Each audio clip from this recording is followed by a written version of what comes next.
नमस्कार स्वामी भक्तांनो, तुमचे स्वागत आहे. कसे आहात तुम्ही? स्वामींच्या कृपेने आनंदितच राहा.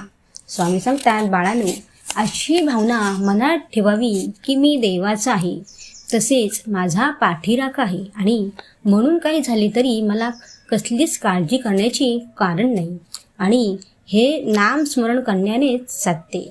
तसेच बाळांनो, प्रत्येक गोष्टीवर नियंत्रण ठेवण्याचा प्रयत्न करा. आपण भविष्यात काय होईल, कसे होईल याची सतत उगाच चिंता करत राहतो. त्यामुळे तुमचे जीवन अगदी खराब होते. खरे तर आपण जे काय करत आहोत त्याकडे लक्ष दिले पाहिजे, तरच त्याचा परिणाम चांगलाच होतो. प्रत्येक गोष्टीचे फळ लगेच मिळते असे नाही. काही वेळा चांगल्या गोष्टीला वेळ लागतो. यामुळे तुम्ही घाई करू नका. आणि बाळांनो, तुमच्या आयुष्यात जे काही होते ते शिकण्यासाठीच असते. लोकांचे बोलणे, परिस्थिती सगळे काही आपल्याला मजबूत बनवत असते.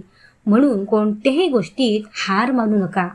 स्वतःवर विश्वास ठेवा, कारण जो स्वतःवर विश्वास ठेवतो त्याला कोणीही हरू शकत नाही, हे लक्षात ठेवा. स्वामी सांगतात, बाळांनो, काम करत असताना उगाचच इतर विचार मनात आणू नका. दुसरे विचार करण्यापेक्षा परमेश्वराचे नाम घ्या. आणि हेही लक्षात ठेवा की चांगल्या दिवसापर्यंत जायचे असेल तर वाईट दिवसाला सामोरे जावेच लागते. आणि बाळांनो, अडथळे शत्रू नसतात, ते आपले शिक्षकच असतात. प्रत्येक अडचण काहीतरी आपल्याला शिकवून जात असते. म्हणून तुम्ही पाठी राहू नका, पुढेच जा. तसेच बाळांनो, कोणीही एकटा नसतो, त्याच्या पाठीमागे आम्हीच असतो. आम्हीच त्यांना चांगला मार्ग दाखवत असतो. बाळांनो, श्रद्धा आणि विश्वास आमच्यावर ठेवा. आमची कृपा ही मागण्यात नाही तर तुमच्या भावनांवर असते. बाळांनो, आमच्या प्रत्येक निर्णयावर आनंदी राहायला शिका. बाळांनो, आयुष्य जगताना सगळ्याच गोष्टी आपल्या मनाप्रमाणे होत नसतात. ज्या घडतात ते आपले नशिबाचे कर्म. म्हणून समाधान मानायला शिका. समाधानी राहण्यातच आयुष्यात मोठे सुख असते. म्हणून बाळांनो, प्रत्येक गोष्टीत समाधानी राहा. स्वामी सांगतात, बाळांनो, तुमच्या मनात वाईट विचार आले की लगेच परमेश्वराचे नाम घ्यावे. बघा, तुमचे मन लगेच सकारात्मकडे वळेल. परमेश्वराला अत्यंत प्रिय म्हणजे त्याचे नाम. ते नाम घेतल्याने तो आपलासा होईल.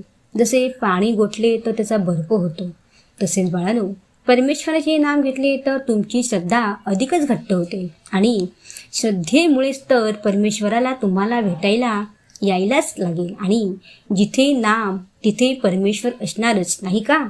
तसेच बाळांनो, आम्ही कधीही आमच्या भक्तांना रिकामे पाठवत नाही.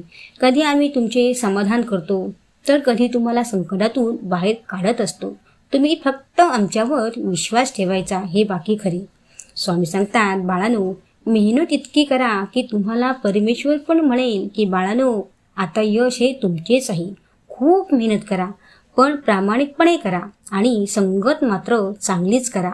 वाईटाची संगत ही नुकसानीची असते, मग ती कशीही असो. कारण कोळसा पेटलेला असतो तेव्हा हात भाजतो आणि पेटलेला नसतो तेव्हा हात काळे करतो. आणि बाळांनो, कधीही कोणाची बरोबरी करत बसू नका आणि स्वतःला कधीच कोणापेक्षा कमी लेखू नका.